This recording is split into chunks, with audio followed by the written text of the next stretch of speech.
En Venezuela, todas las encuestas, y desde hace por lo menos 25 o 30 años, colocan como el principal problema nacional la inseguridad.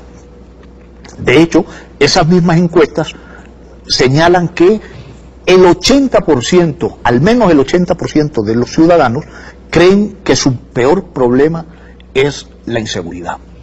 Aquí varias veces hemos comentado eso, y a mí particularmente me sorprende el número. De hecho, lo que me sorprende no es que el 80% crea que la inseguridad es su mayor problema, sino que haya un 20% que piensa que hay otro problema todavía más grave. Cuesta trabajo entender quién puede creer que hay un problema más duro, más terrible, que más afecte la vida cotidiana del ciudadano que la inseguridad. El tema de la inseguridad es un tema horrendo, espantoso, que ha deteriorado las condiciones de vida del ciudadano a un nivel que sería insoportable de no ser porque todos nos hemos venido acostumbrando a él por la gradualidad con que se produjo el incremento de la inseguridad. Es decir, para las personas jóvenes, que son la inmensa mayoría de los venezolanos, no recuerdan jamás haber vivido sino en una especie de régimen de terror causado por el AMPA. Y por eso vemos nuestras ciudades que en la noche son un desierto, porque la gente no se atreve a salir, la gente gasta fortuna en rejas, en alarmas, en artilugios que le den una cierta sensación de seguridad. Y el problema es sumamente grave, y no puede decirse, lamentablemente, que este proceso de cambios haya sido exitoso en materia de seguridad. Por cierto, que no ha sido tan malo como nos quieren hacer creer los medios de comunicación comerciales. Hay muchas fallas, es evidente que hay un nivel de peligrosidad altísimo, que Venezuela es uno de los países más peligrosos del mundo, pero esto no es nada nuevo, y particularmente tengo la percepción de que hoy Venezuela es menos peligrosa de lo que fue, por ejemplo, en aquellos 5 años malignos del segundo gobierno de Carlos Andrés Pérez, cuando el AMPA se desató, la descomposición del Estado se tradujo en un incremento notable de la inseguridad. Recuerdo incluso un fin de semana con puente en el que hubo 200 homicidios, algo que más nunca se ha vuelto a ver. Hoy en el área metropolitana de Caracas, un fin de semana suele haber 25, 30, excepcionalmente 40 muertos, que es una cifra horrorosa, pero inferior a la que hemos tenido tradicionalmente. ¿Cuál es el problema de la inseguridad? Que lamentablemente su solución es muy difícil. Y es muy difícil porque en Venezuela permitimos los ciudadanos que se descompusiera a través de la corrupción la cadena de combate al delito. Esa es una cadena que tiene varios eslabones, a saber, la policía preventiva, es decir, la policía uniformada, la policía represiva, la policía judicial, la PTJ, ahora rebautizada como 6CPC, el Ministerio Público, los tribunales y el sistema carcelario. Esa es la cadena de lucha contra el delito. Policía uniformada, policía represiva, Ministerio Público, jueces y el sistema penitenciario. ¿Cuál creen ustedes que es el eslabón peor, el más corrompido, el menos eficiente? Creo que nadie se atreve a dar una opinión, porque está tan descompuesto todo que corre uno el riesgo de ser injusto si dice tal es el que está más podrido. Me atrevería a decir que el menos podrido, el menos, es la policía uniformada.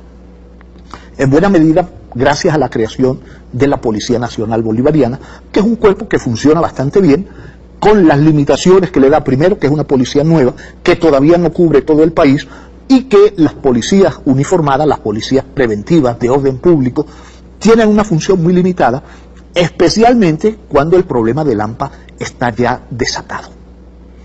¿Qué es lo que hay alrededor del AMPA en nuestro país? En la casi totalidad, casi el 100% de los delitos, menos algunos delitos de cuello blanco, por ejemplo los delitos de corrupción, algunas estafas, algunos delitos de ese tipo, en todos los demás, prácticamente en el 100% de ellos, está implicado la droga y el alcohol, o el alcohol, con mucha mayor presencia de la droga que la del alcohol, porque en definitiva el alcohol es barato y la gente no necesita robar mucho para meterse una pea monumental, mientras que para comprar piedra, que es el tipo de droga fundamental en los bajos fondos, hace falta muchísimo dinero. ¿Por qué no hemos tenido éxito en la lucha contra el AMPA?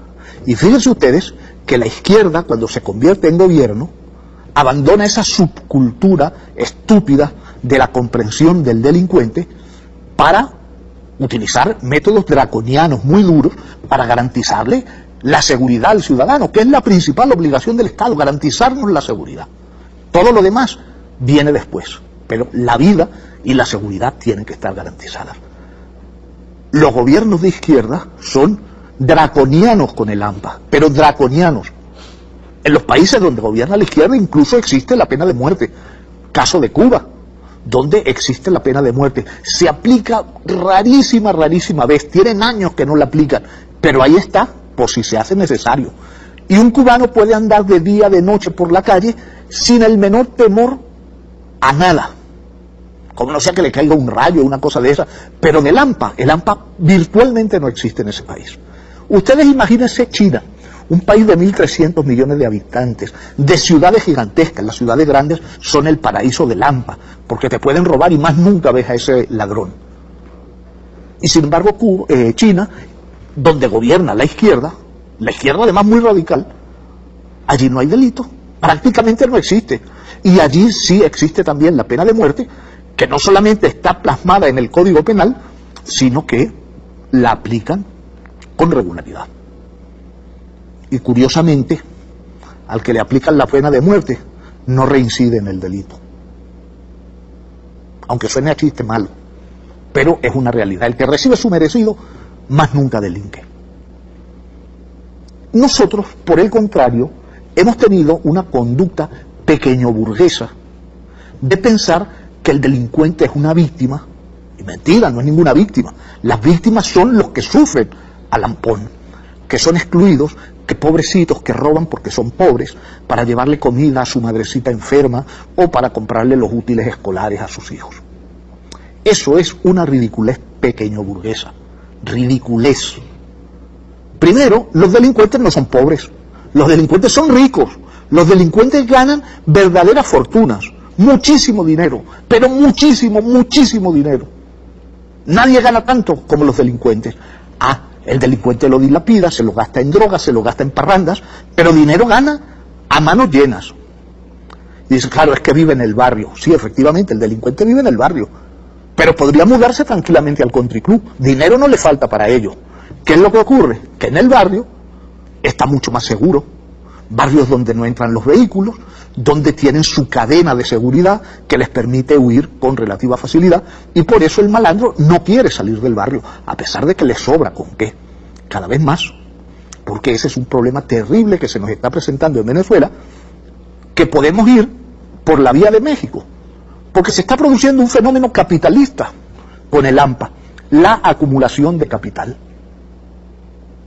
Así como los empresarios, los ampones, empiezan a tener mucho dinero, sobre todo los que se dedican al secuestro, los pranes, los narcotraficantes y los atracadores, los que hacen los grandes atracos.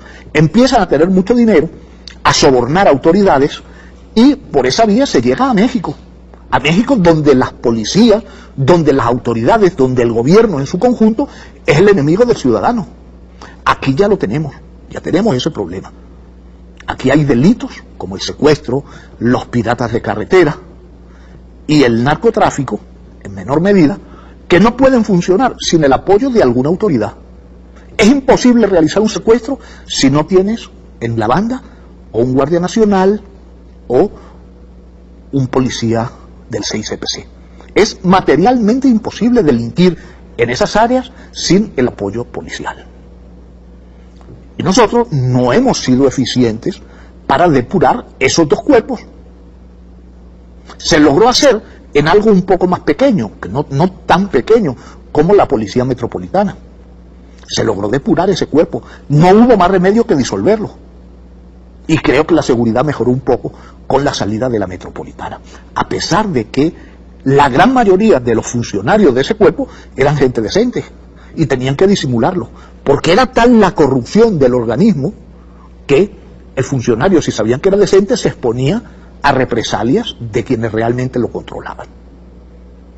Otro de los mitos del pequeño burgués es atribuir los problemas de las personas a los objetos. Cuando a un pequeño burgués le ponen los cuernos en un sofá, la reacción no es revisar su conducta, ver qué está haciendo mal, ver a las personas. No, lo que hace es vender el sofá y con eso resuelve el problema. Y eso es, francamente, una conducta estúpida, ridícula, y que, como todo lo que tiene que ver con la pequeña burguesía, implica prescindir del ser humano. El ser humano no toma en cuenta a las personas, no toma en cuenta a la gente. Y entonces, ¿qué es lo que nos está ocurriendo? Aquí hay un grupo de cifrinos, casi todos criminólogos de la Universidad de los Andes, que, por una cosa llamemos ideológica o de prejuicio, le tienen la guerra a que los ciudadanos decentes se armen para garantizarse a sí mismos lo que el Estado debería garantizarle y no lo hace. Y entonces estos pequeños burgueses, porque son todos pequeños burgueses, culpan a un objeto inanimado por lo que hacen las personas. Las armas no hacen nada malo, lo hacen las personas que los empuñan. Al regreso vamos a seguir hablando de este tema, que es bien importante, que es fundamental, que es el tema más importante del país, y sobre el cual se están cometiendo errores que son verdaderas aberraciones. Ya regresamos. Estábamos hablando de ese subjetivismo pequeño burgués, esa cifrinería que prescinde de nosotros, de los seres humanos. Y entonces hay un grupo de pendejos que metieron una ley ridícula que llamaron ley de desarme, que es una ley llena de incongruencias, llena de estupideces, llena de discriminaciones horrendas, de discriminaciones asquerosas, que colocan a unos ciudadanos en situación de minusvalía, sin derecho a defenderse, pero a otros sí les dejan defenderse. Y eso es violatorio de la Constitución y violatorio de la justicia en el sentido revolucionario del término. Tiene que haber igualdad. O todos los ciudadanos pueden ir armados a los restaurantes, o ninguno puede ir armado. Pero no es que unos sí y otros no, como lo establece esa ley infame. O una resolución que entró en vigencia este fin de semana, que dice que durante los fines de semana vacacionales no se pueden portar armas. Este fue el primer fin de semana horrorosamente violento, fue un fin de semana muy duro. Hasta un funcionario del SEBIN asesinaron allá en Portuguesa, y hasta donde sé todavía no le han dado su merecido al asesino. Pero eso demuestra que los asesinos siguen portando el arma. Seguramente quien no se atreve a portarlo es el ciudadano decente. Y por cierto, que la Guardia Nacional está haciendo su agosto robándole las armas a los ciudadanos para luego vendérselas en las cárceles. Bueno, perdón, la Guardia Nacional. Guardia Nacional es mucha gente. Algunos delincuentes que deshonran el uniforme de la Guardia Nacional y que son una minoría, pero una minoría muy protuberante, una minoría que hace mucho ruido y que es muy visible. Y aquí, yo recuerdo hace unas semanas, Luis Brito García publicó un artículo extraordinario por su lucidez que llamaba Los Matavotos, referido a los funcionarios que con su torpeza, su arbitrariedad o su corrupción matan los votos del chavismo, nos quitan los votos. Bueno, en Venezuela no sé exactamente la cifra porque eso lo manejan como si fuera un secreto de Estado, pero aquí debe haber al menos 1,5 millones de personas legalmente autorizadas para portar armas. Todos ellos adultos, todos ellos electores. Y digo 1,5 millones porque hace 30 años, un poquito menos, en el año 85, ya eran más de 500 000. Y hoy tenemos muchas más personas en el país, más del doble de la población. En consecuencia, este hostigamiento estúpido, cifrino, pequeño burgués, lo único que genera es molestias en las personas decentes, sin afectar para nada la inseguridad, sin disminuir la inseguridad, porque estos canallitas no rinden cuentas, son como Richard Mardo o como Juan Carlos Caldera, no rinden cuentas. Por ejemplo, hace casi 2 años entró en vigencia una resolución, bastante estúpida por cierto, que prohibía a las personas decentes portar armas en el transporte público. Casi 2 años han transcurrido de eso.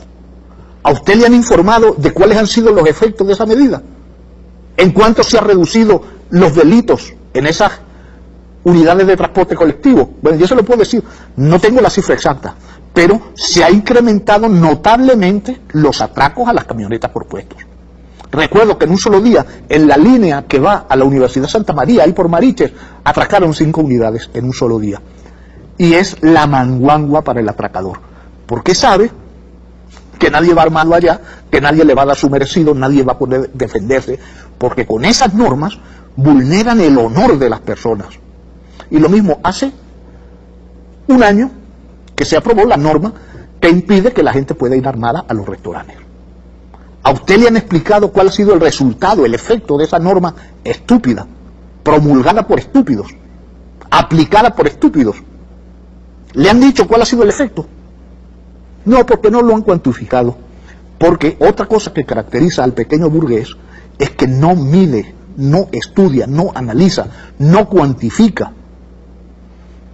Y por supuesto, cuando no mides ni cuantificas, lo único que puedes hacer es fracasar y tomar medidas estúpidas, sustentadas solo en la ideología entre comillas, que en realidad son los prejuicios pequeño burgueses.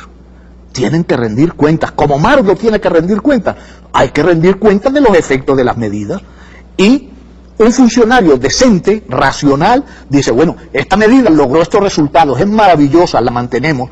O por el contrario, no generó ningún efecto práctico, salvo matar votos y molestar a la gente, y en consecuencia la anulamos. Fíjense ustedes la resolución esa conjunta de los ministerios de Defensa e Interior, que suspende el porte y la tenencia de armas los fines de semana. El porte es evidente que se trata del derecho del ciudadano, el permiso para que el ciudadano porte un arma. Pero la tenencia no autoriza el porte, sino una persona puede tener un arma en su casa, en su oficina, en su finca, y no sacarla de allí. No la puede portar, pero sí puede defender su hogar, o su oficina, o su negocio. Y entonces suspenden el permiso de tenencia. ¿Y qué hace esa persona con el arma? ¿Qué hace esa persona con el arma? Si está suspendido el permiso de tenencia. ¿Qué hace con el arma que tiene legalmente en su casa? Otra de los prejuicios y de las estupideces en torno a las armas ronda alrededor de los calibres.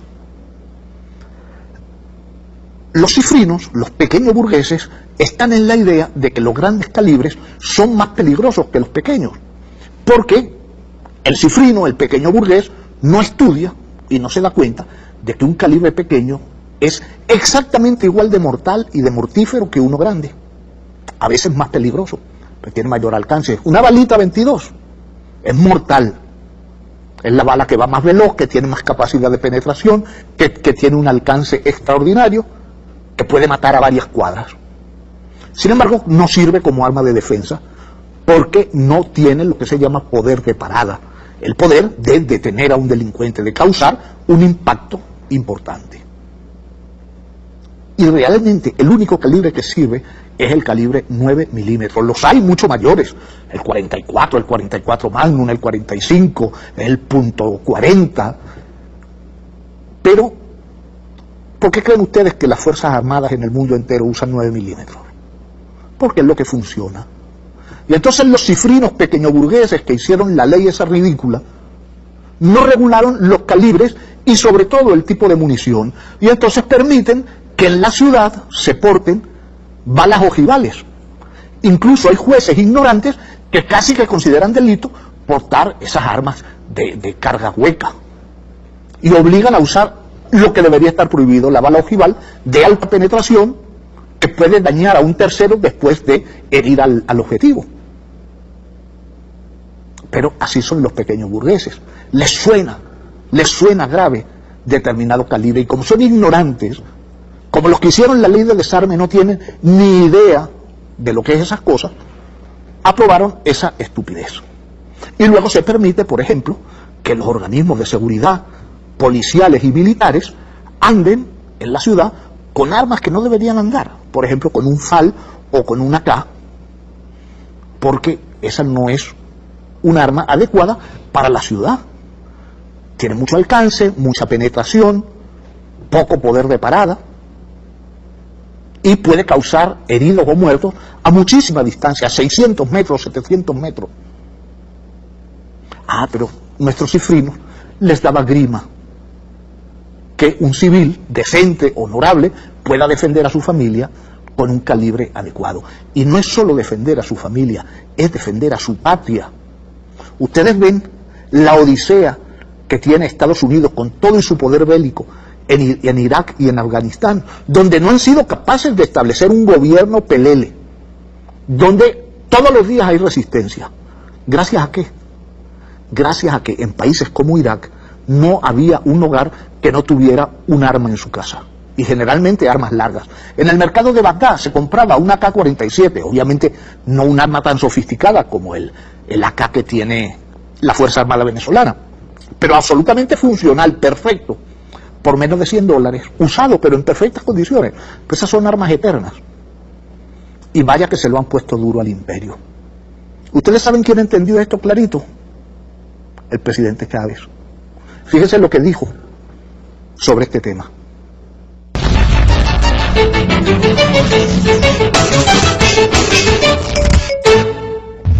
Si cada trabajador, si cada obrero hubiera tenido un fusil en sus manos, el golpe fascista chileno no se da.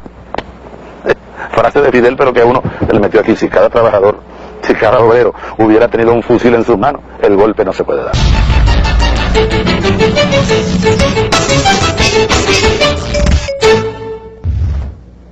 Chávez lo tenía clarito.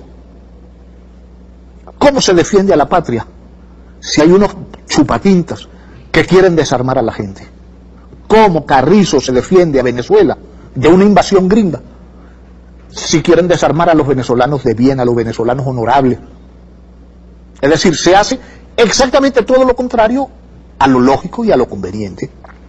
Yo por eso supongo que el Estado venezolano está convencido de que jamás va a haber una invasión de Estados Unidos contra Venezuela, porque si temieran, si creyeran que existe una posibilidad, aunque sea leve, de esa invasión, más bien estarían armando y entrenando a los ciudadanos para que estén en condiciones de repeler. Porque una persona decente no necesita ni siquiera un fusil, a veces es mejor un arma corta. El arma corta es insidiosa, se puede esconder. Y cuando ve a un soldado invasor que entra al barbero o que va a comer, esa persona honorable, decente, con esa arma fácil de esconder, le da su merecido al invasor. Pero ahora, ¿con qué le van a dar? ¿Con una navajita?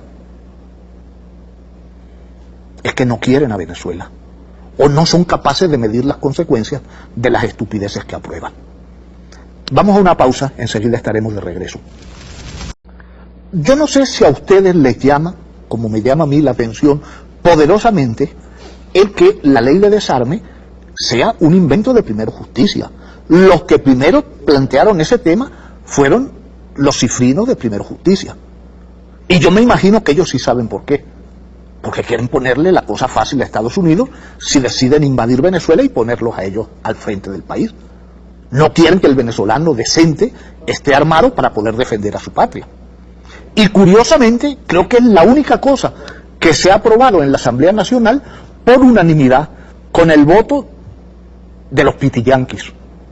Votaron a favor de eso los chavistas, pero también los escuálidos. Por algo será. Pero díganme ustedes, si no fuera el tema tan trágico, tan doloroso, si no sería para mover a risa que un Estado que no es capaz de desarmar a los presos vaya a desarmar a los delincuentes que están en libertad. No, a quienes van a desarmar son a las personas decentes. Los delincuentes van a seguir armados, pero si en la cárcel están armados, si hace 3 semanas escasas para celebrar el regreso del plan de Vistahermosa en Ciudad Bolívar, de Wilmer Brizuela, Wilmito, hubo una balacera de 6 horas disparando armas automáticas, ametralladoras, donde gastaron miles, pero miles de balas. Y entonces usted me va a decir que este Estado que tenemos nosotros, que no es capaz de desarmar a los presos, va a desarmar al delincuente en libertad. Y contempla además cosas ridículas propias de los pequeños burgueses, como pensar que un ampón va a entregar voluntariamente el arma. Si entrega un arma es porque tiene 14 muertos en ella y quiere salir de esa trampa. Y seguro nos va a colaborar en eso Jorge Cardenal Urosa Sabino. Segurito que nos va a echar una mano. Es que son unas cosas que si no dieran ganas de llorar, sería de echarse a reír. Porque hay que ser pendejo. No se puede decir de otra manera. El que pretenda que un delincuente entregue su herramienta de trabajo. Si entrega el arma, ¿con qué va a comprar la piedra? ¿Con qué? ¿Va a salir a trabajar? Por cierto, que el origen de esa pseudocultura de izquierda de considerar víctima y excluido al delincuente, que el delincuente es victimario y excluyente, no es víctima y excluido, se basa en eso de suponer que pobrecito es que no tiene dinero. Y el problema de la delincuencia en esa subcultura se arreglaba con educación, con salud y con empleo. Bueno, el gobierno, Chávez, les dio vivienda, les dio salud, buena atención médica, les dio educación, porque en Venezuela hoy más de 1/3 del país está estudiando, y hubo momentos cuando arrancaron las misiones que llegamos a tener más del 50% de la población estudiando algo, desde un cursito hasta un doctorado, pero estaban estudiando. Y trabajo. En Venezuela prácticamente no hay desempleo, hay un desempleo del 7%, que en un país con la movilidad laboral nuestra es nada, es simplemente la persona que se molestó con el patrono y renunció al trabajo y está para empezar en otro. Y además Venezuela es un país donde se puede ganar dinero suficiente para vivir con decoro sin necesidad de un empleo.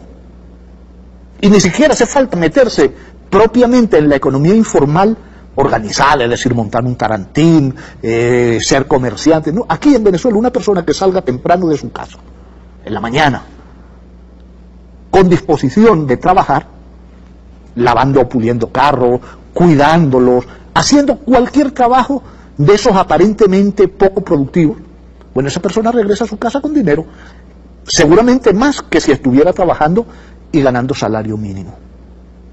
Así que hay que olvidarse de esa estupidez de creer que la pobreza es la génesis del delito. Miren, países espantosamente pobres, Haití, República Dominicana, espantosamente pobres, son tan pobres que, bueno, todos los días llegan a Venezuela personas de esas naciones a buscarse aquí la vida. Y por supuesto que nadie se va de su país porque le va bien. Creo que nadie tiene duda en cuanto a la pobreza abyecta que reina en un país como Haití. Bueno, en Haití, sin embargo, los índices de delitos son muy limitados. ¿Saben dónde hay muy poco delito? En la India, que es horrorosamente pobre. Horrorosamente pobre. Hay gente, mucha gente, que pasa hambre. En muchas naciones africanas, donde casi no existe la delincuencia, y sin embargo la pobreza juega garrote. Es decir, que también vemos sociedades opulentas, como Estados Unidos, donde hay un considerable nivel delictivo. Curiosamente, y para los cifrinos estos matabotos, para estos criminólogos expertos, prejuiciados, en Estados Unidos, los dos lugares más peligrosos que existen son la ciudad y el estado de Nueva York y California, donde no se puede portar armas, donde un ciudadano decente no puede tener un arma, y hay unas penas severísimas. La papaya para el ladrón. No es lo mismo ir a robar en Kansas, donde vas a robar en un restaurante y a lo mejor hay 10 mesas desde las cuales te encienden a tiros, que ir a Nueva York donde sabes que nadie va a estar armado. En Venezuela tenemos también, y es una herencia, una gravosa herencia de la Cuarta República, una especie de fetichismo en torno a las leyes. Promulgas una ley y resuelves un problema. Ustedes se acuerdan cuando en la Cuarta República se hablaba del problema de la corrupción, que era una realidad, era un problema terrible. ¿Cuál fue la respuesta de los puntofijistas? Aprobaron una ley, y además con un nombre pomposo, Ley de Salvaguarda del Patrimonio Público. No podían llamarla Ley contra la Corrupción, como se llama la de ahora, que por lo menos el nombre no es nada pomposo, es bien directo. Bueno, pues ese fetichismo legal de los que venden el sofá porque en él la mujer les monta los cuernos, lleva a creer que van a resolver problemas aprobando leyes inicuas. Ustedes saben con cuánto se castiga el asesinato, el homicidio en Venezuela. 12 a 18 años. La pena máxima para un asesinato, salvo que haya circunstancias agravantes, es de 18 años. Bueno, en la ley ridícula que aprobaron, llamada de desarme, establece penas de hasta 25 años. Es decir, para estos comeflores se castiga más, debe ser porque es más grave, las cosas vinculadas con las armas que los asesinatos o que el tráfico de drogas. ¿Ustedes creen que los que hicieron ese proyecto estaban en sus cabales? No, no lo estaban. Estaban dominados por los prejuicios, estaban dominados por la estupidez. Y lamentablemente parece que esa mentalidad de estos cifrinos pequeñoburgueses, nacionales e importados, está iluminando la acción oficial y está determinando las políticas del Estado en materia de seguridad. Dios nos coja confesados. Dios nos coja confesados. Ustedes imagínense una resolución improvisada, pirata, y digo improvisada y pirata porque se promulgó un martes para entrar en vigencia un viernes. Si fuera una cosa planificada, la hubieran aprobado un mes atrás y establecen una vacatio legis antes de que entrara en vigencia, para que el ciudadano lo sepa. Pero fíjense ustedes, estos ineptos o desaprensivos o irresponsables que no sufren lo que sufre el ciudadano, que aprueban una ley, una norma de esa naturaleza. Ustedes imagínense un señor de Maracaibo o de Barquisimeto que se fue con su familia a pasar unas vacaciones en Margarita, por poner un lugar muy popular. Y se llevó su arma para defender a su familia, porque sabe esa persona que el Estado no le garantiza la seguridad y que si se accidenta en carretera es víctima de lampa seguro. Bueno, ¿y qué hace el fin de semana con su arma? Porque se enteró el martes, suponiendo que se haya enterado porque salió en Gaceta Oficial, y ya el viernes no la puede llevar. ¿Ustedes creen que eso es una actuación justa por parte de un gobierno revolucionario? Hacerle eso a los ciudadanos, hacerle semejante canallada a los ciudadanos. Por supuesto que no es una conducta respetable, eso no es una conducta revolucionaria, es una conducta pequeño burguesa, que creen que el problema son los objetos y no quien los utiliza, y que piensan que hay que hacer vivezas y tracalerías. A nosotros lamentablemente ya se nos terminó el tiempo, así que lo que nos queda es despedirnos de todos ustedes. Hasta mañana.